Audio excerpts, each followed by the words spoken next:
एक बार महात्मा बुद्ध एक गांव में अपने शिष्यों के साथ घने पेड़ की छांव के नीचे बैठे थे। आसपास के गांव के बहुत से लोग अपनी अपनी मानसिक परेशानियां लेकर महात्मा बुद्ध के पास आ रहे थे।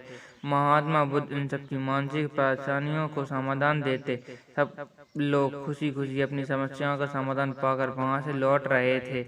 वहीं से कुछ दूर बैठा एक दुखी भिखारी खुद की किस्मत को कोसता हुआ बुद्ध के पास जाने वाले लोगों को देखकर यह सोचने लगा कि अभी कुछ देर पहले तो ये लोग दुखी मन से मुंह लटकाते उन महात्मा के पास गए थे, और अब इतना खुश होकर कैसे वापस लौट रहे हैं। आखिर मांजरा क्या है, जरा मैं भी जाकर देखूं वो महात्मा ऐसा कौन सा खजाना बांट रहे हैं इन लोगों को जो इनके चेहरे खुशी से लाल हो गए हैं। जब वह दुखी भिखारी कुछ नजदीक गया तो उसने देखा कि ये महात्मा तो लोगों को प्रवचन देकर लोगों के दुखों का निवारण कर रहे हैं। ये देखकर भिखारी के मन में भी तीव्र इच्छा हुई कि क्यों ना मैं भी अपने दुखों को इन महात्मा को बताऊं, मुझे भी अपने दुखों का समाधान अवश्य मिलेगा। बस फिर क्या था, समाधान पाने की लालसा लिए भिखारी महात्मा बुद्ध के सामने पहुंचा और हाथ जोड़कर प्रणाम करते हुए बोला, हे महात्मा बुद्ध, मैं भी लोगों की मदद करना चाहता हूँ। मेरी बहुत इच्छा है कि मैं लोगों की मदद करूँ, लेकिन मैं मदद कैसे करूँ?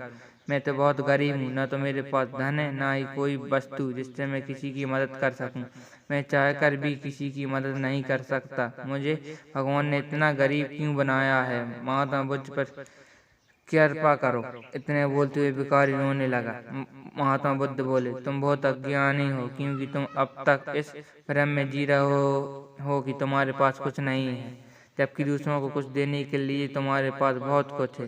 तुम बिना धन और वस्तु के भी दूसरों की मदद कर सकते हो। तुम्हारे पास जुबान है जिससे तुम मीठा शब्द बोलकर किसी दुखी चेहरे पर मुस्कान ला सकते हो। इन्हीं शब्दों की ताकत से तुम किसी के भी टूटते हौसलों को फिर से मजबूत कर सकते हो। इन्हीं शब्दों की ताकत से तुम किसी के भी मन में सकारात्मक विचार के बीज बोकर उसको गलत रास्ते पर जाने से रोक सकते हो। तुम्हारे पास दो हाथ हैं जिससे तुम किसी भी कमजोर और लाचार की मदद कर सकते हो। तुम्हारे पास दो आंखें हैं जिससे तुम किसी अंधे को रास्ता दिखा सकते हो। तुम किसी के लिए दुआ कर सकते हो, तुम्हारी दुआ से किसी के बिगड़े काम फिर से बन जाएं।